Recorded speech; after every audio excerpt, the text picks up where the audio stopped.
And the Oscar goes to... And the Oscar goes to... And the Oscar goes to... I don't care! What's next? What's next? What's next? Don't you want to hear what's next? What are you going to do next? What's next for you? What's next? What's next? Okay, so what's next?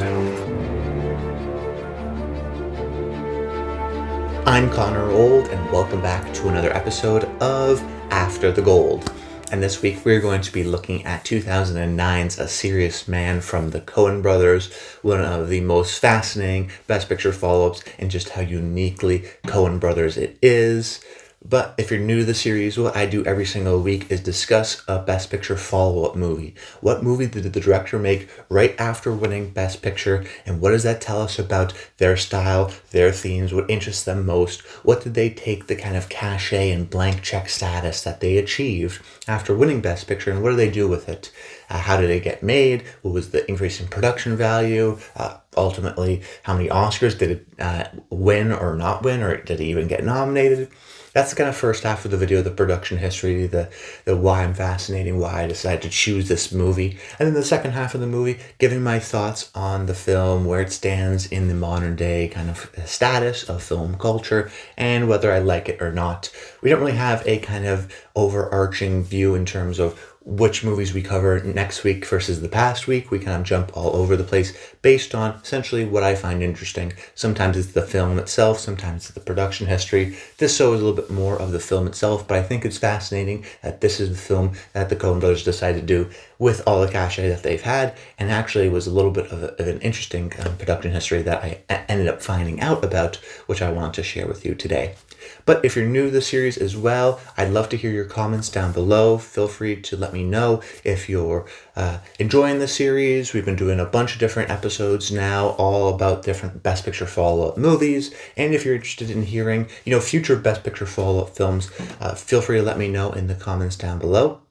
But without further ado, let's jump into things, starting off with the production history. And first, I want to address what a lot of attentive viewers may have already recognized, which is that A Serious Man technically isn't really a Best Picture follow-up. Usually what we've done in the past is the movie that directly follows the Best Picture winning film. And yet, while Burn After Reading is actually the movie that comes right after No Country for Old Men, it didn't feel like it was in the spirit of the show, because so much of the show, of what we talk about, is the kind of cultural cachet that the filmmakers have to make their Best Picture follow-up. That's the interesting film that they ultimately make, sometimes not always the Best Picture movie. And Burn After Reading comes just a year after No Country for Old Men, and was actually shot and filmed before No Country for Old Men even came out. So I didn't want to cover it because it didn't kind of feel in the spirit of the show. It would be ridiculous to say, oh, okay, Burn After Reading, they wanted to make this movie for a long time, and they already had the budgeting and financing, before No Country for Old Men came out and before it won Best Picture. Whereas something like A Serious Man starts filming and gets, conceived as an idea and really starts to form into shape after not only No Country for Old Men comes out, but wins a bunch of awards, critics prizes, eventually wins Best Picture, and then they decide to make A Serious Man. That's the kind of decision of a post Best Picture win, kind of a follow-up that I want to do. So while Burn After Reading did technically come right after No Country for Old Men, A Serious Man seemed to be more fitting within the spirit of the show, so I wanted to cover it. But before we go forward, we have to go backwards. Let's talk about No Country for Old Men, where the Coen Brothers were, and what's their kind of relationship. And the No Country for Old Men win was a bit of a comeback win, but it was also a bit of a legacy win. A legacy win would be someone like a Christopher Nolan or a Steven Spielberg. Spielberg, I think, won Best Picture for Schindler's List on his 15th film. Christopher Nolan just recently won for his 12th film in Oppenheimer. The Coen Brothers, No Country for Old Men, was their 12th movie. So there was like a legacy and appreciation. Yet unlike a Spielberg or a Nolan, they had intermittent bouts at Oscar Gold. They would do one movie in Barton Fink, it would win the Palme d'Or, get a couple Oscar nominations. Then they would do Hudsucker Proxy, complete bomb, doesn't get any nominations. Then they would do Fargo, wins a couple of Oscars and gets a bunch of nominations. Then their next movie, The Big Lebowski, gets nothing. Then the movie after that, Oh Brother, Where Art Thou, does get a couple of nominations. So they're really kind of rotating every other film. But what's interesting is by the time you get to 2007, it's still been a few years, really, since Oh Brother, where the Lady Killers and Intolerable Cruelty don't really get any kind of a major awards recognition and aren't super well received generally. So they're in a bit of a down period. And yet, still, by the time 2007 has come around, movies like The Big Lebowski or even going back to Raising Arizona are starting to be more appreciated and entering that kind of cult status. So they're part comeback filmmakers, kind of getting the win for No Country, but they've already won an Oscar for writing in Fargo, and they're established kind of filmmakers who've now made 12 movies and are well appreciated by many people, even if not at the time all of their movies were well loved like I think they are today. So boom, they win Best Picture. Then what do they decide to do? Do they decide to get a huge budget and do a mainstream kind of blockbuster, kind of what they did post Fargo, and use the cultural cachet to do that? No, they actually go for the opposite route, and they go, we want as much creative control as possible, but on an incredibly small budget.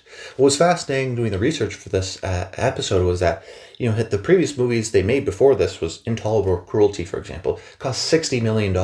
No Country for Old Men was a scaled down $25 million. Even Burn After Reading, they jumped back up to $40 million. A Serious Man, a reported $7 million budget. That's the lowest budget they've had since Raising Arizona. They made plenty of other movies past that with way bigger budgets. And yet, after making Best Picture, they don't get paid. They don't make the kind of big paycheck kind of a film. What seems to me, and just based on the content of the film, they essentially said, we want to make whatever movie we want to make. It will be within a certain small budget, but we're going to have complete creative control. There's going to be no major stars. It's going to be confusing and weird and hard to connect to. But we just won Best Picture, and we're going to kind of make this movie because this is maybe the only time we can do that. And I think that's what this movie kind of symbolizes to me and kind of feels like. It feels like, how did they get any money for this movie? How did this movie get made is kind of the kind of huge achievement.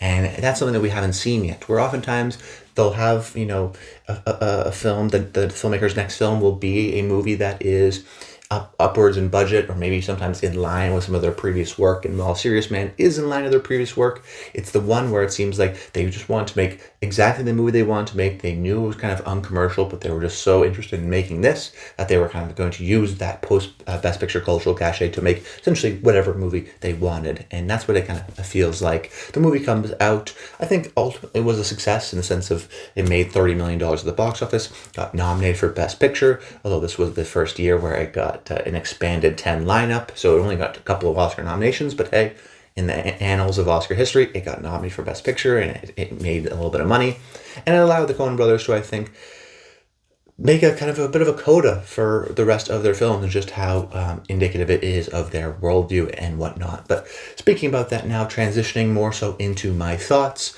when I think about this movie, I do think, though, about its kind of production history and the fact that it's just a strange movie, and it's a movie that could have only been made, I think, within the Coen Brothers filmography for a certain budget, and only because they had just won Best Picture, and the studio chiefs just want to kind of keep them happy and keep them satisfied. I know some people think that this is the best Coen Brothers movie of all time. I'm not there, but I kind of understand why people think that. First of all, I like the movie. I like pretty much all of the Coen Brothers movies. I'm kind of on their wavelength of absurdist humor and dark humor. And I think why a lot of people resonate with this film is because, like I mentioned earlier, it does feel like a coda of unlocking all of their films. In the same way, people really like Vertigo with Hitchcock. But in the same way, I like Vertigo as well for Hitchcock. I don't think that's the first Hitchcock movie I'm recommending to people. Part of the joy of Vertigo is that you've seen other Hitchcock movies in the same way. I think A Serious Man is the kind of clearest ideology and distillation of the Coen Brothers ideology in film form that they've had, and yet you wouldn't start with that because you'd have to almost understand a little bit more of their worldview, some of their references, some of the other kind of points of view that they've demonstrated in films like The Big Lebowski or Miller's Crossing.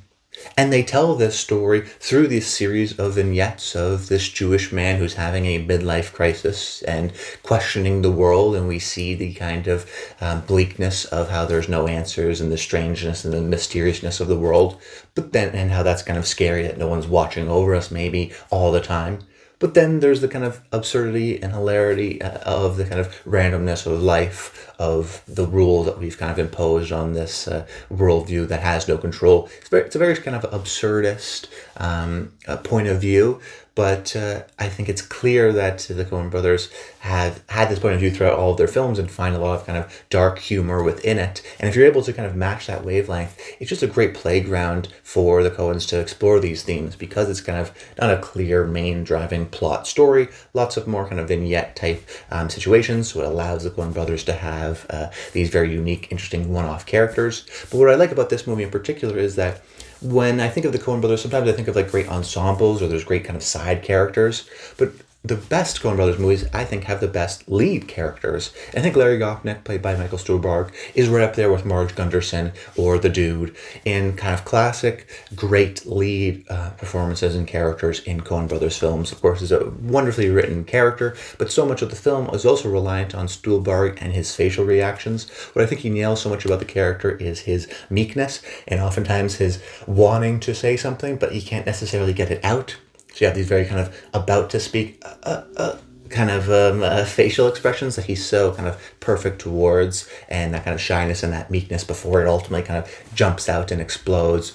He really is a kind of great Coen Brothers character that's just fun to be around. And then you have, I think, you could probably infer some childhood memories that the Coen Brothers are adding in with the Hebrew school and some of those scenes, and the kind of funniness of these kind of oddball characters within this suburban community. And then it just got some classic, typical Coen Brothers dialogue where they're not necessarily funny, smart, well-written jokes with a setup and a payoff. It's sometimes just the silliness of how you say someone's name, like Cy Abelman, and the smartness of repeating that multiple times as so it gets funnier and funnier throughout the film. So it's a bit of a hard movie to recommend, I think, A Serious Man.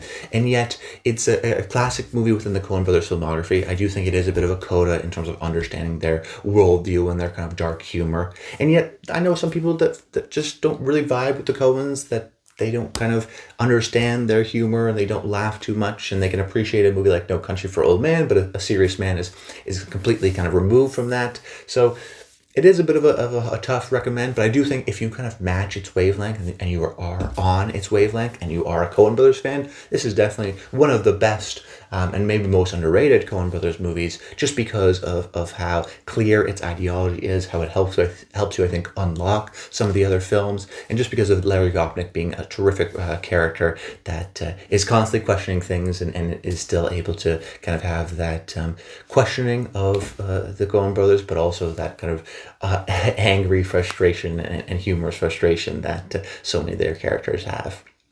But that's about it, guys. I hope you enjoyed the video. Make sure you comment below. Let me know your thoughts on A Serious Man. Was it deserving to be made after the gold? I think so. It's a very clear distillation of their ideas. And, they're currently split right now, the Coen Brothers, but I hope they get back together, because I like their movies right so far together more so than apart. But that's about it. Until next time, stay tuned.